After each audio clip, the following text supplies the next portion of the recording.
तो ब्रदर मैं आपको वाइल का दो फंडामेंटल रूल बताता हूँ जो अक्सर 98% केस में एग्ज़ाम में और मॉक में आपको बहुत फ्रिक्वेंट देखने के लिए मिलेगा। तो पहला है कि एक ही टाइम ऑफ फ्रेम में स्पेसिफिक टाइम में दो साइमल्टेनियस एक्शन को होना। इसका मतलब क्या हुआ?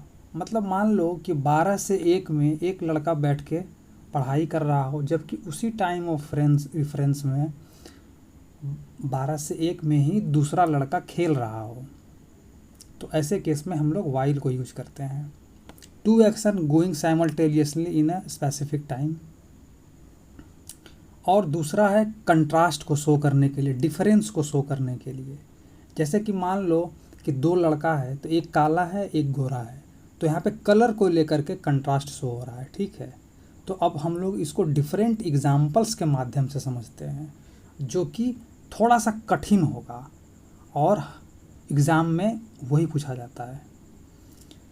तो Maria prefer to work late at night, her colleague start their day early in the morning. तो देख रहे हो, वर्किंग आवर को लेकर के यहाँ पे कंट्रास्ट है कि मारिया देर रात तक काम करना चाहती है, वर्किंग आवर, जबकि उसका जो दोस्त है, कलीग है, वो अर्ली मॉर्निंग में काम करना चाहता है। तो वर्किंग टाइमिंग को लेकर कंट्रास्ट है यहाँ पे। While some student excel in mathematics other find their strength in literature. तो यहाँ पे स्ट्रेंथ को लेकर कंट्रास्ट है, एक मैथमेटिक्स में अच्छा है, दूसरा लिटरेचर में अच्छा है। अब यहाँ पे देखो, the plan has been implemented, the impact of the plan has yet to be assessed. तो ये मैं एग्ज़ाम का क्वेश्चन है उठाया हूँ, अब ये रियली थोड़ा सा कठिन है, तो यहाँ पे भी वाइल ही लगेगा और ये कंट्रास्ट को शो कर रहा है। अब वो हम लोग देखते हैं कैसे। तो एक्शन कंप्लीशन को लेकर के यहाँ पे कंट्रास्ट है। तो जो इम्प्लीमेंटेशन का काम है वो कर दिया गया है, लेकिन उसके इम्पैक्ट को नहीं देखा गया है। तो एक आदमी को एक काम दिया गया था, बोला कि भाई जा कर के इम्प्लीमेंट करना और इम्पैक्ट को भी देखना, तो एक उसने आधा ही काम किया। तो कंट्रास्ट हुआ ना कि एक्शन तो कंप्लीट कर दिया, इम्प्लीमेंट तो कर दिया, लेकिन उसके इफ़ेक्ट को नहीं देखा। तो यहाँ पे कंट्रास्ट है। कंट्रास्ट किस चीज़ को लेकर के है? एक्शन कंप्लीशन को लेकर कंट्रास्ट है, ठीक है। इम्प्लीमेंट कर दिया लेकिन आउटपुट नहीं देखा।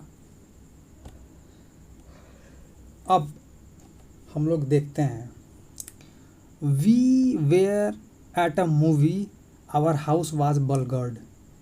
तो यहाँ पे क्या लगेगा? वाइल लगेगा। जब हम लोग फिल्म देख रहे थे तो कोई चोरी कर लिया घर में हमारा, तो उसी टाइम में दो एक्शन हो गया।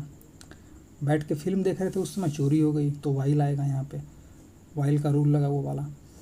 ही spilled ground all over the counter while he is making a new pot of coffee.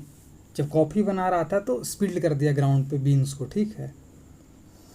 तो वाइल लग रहा है यहाँ पे, क्योंकि एक ही टाइम पे दो एक्शन परफॉर्म हो रहा है, एक तो स्पिल्ड करने का एक्शन और दूसरा कॉफ़ी बनाने का। अब यहाँ पे यार एक गलती मुझे नज़र आ रहा है, he spilled ground all over the counter. तो यार स्पिल्ड V2 है और यहाँ पे इज़ आ रहा है, तो वाइल ही वाज मेकिंग होना चाहिए मेरे ख्याल से। सही यही होगा, वाज ही होगा, ठीक है। इज़ नहीं होगा, वाज होगा, क्योंकि वो पास्ट में है तो दूसरा भी पास्ट में ही होगा। अब यहाँ पे हम लोग एक और सेंटेंस देखते हैं, wide their popularity in the Indian system of medicine is only a few decade old, homeopathy has origin that stretch back century. मतलब हेम्योपैथी जो है वो बहुत पुराना है, लेकिन उसका पॉपुलरिटी रिसेंट में हुआ है। वाइल देयर पॉपुलरिटी, यार ये देयर नहीं आएगा यहाँ पे, ठीक है। देयर लिविंग के लिए यूज होता है ना, और यहाँ पे मेडिसिन के लिए यूज हो रहा है, तो मेडिसिन नॉन लिविंग है, इसलिए इट का यूज होगा, ठीक है। अब देखो, अब इसमें हमको ये बताओ कि कौन सा वाइल का रूल यूज हुआ है। तो सेम टाइम वाला तो नहीं यूज हुआ है, कंट्रास्ट वाला यूज हुआ है। तो कंट्रास्ट क्या चीज़ को लेकर के? पॉपुलैरिटी को लेकर के है, कि बहुत पहले आया था मार्केट में हेम्योपैथी, लेकिन पॉपुलर अब हुआ है। तो पॉपुलैरिटी को लेकर के यहाँ पे कंट्रास्ट है, और दूसरा वही कलर को लेकर कंट्रास्ट है, लास्ट वाला एग्जांपल। और मैं इसका पीडीएफ अपने टेलीग्राम के लिंक में डाल दूंगा, ठीक है, आप लोग इसको पढ़ो। Thank you.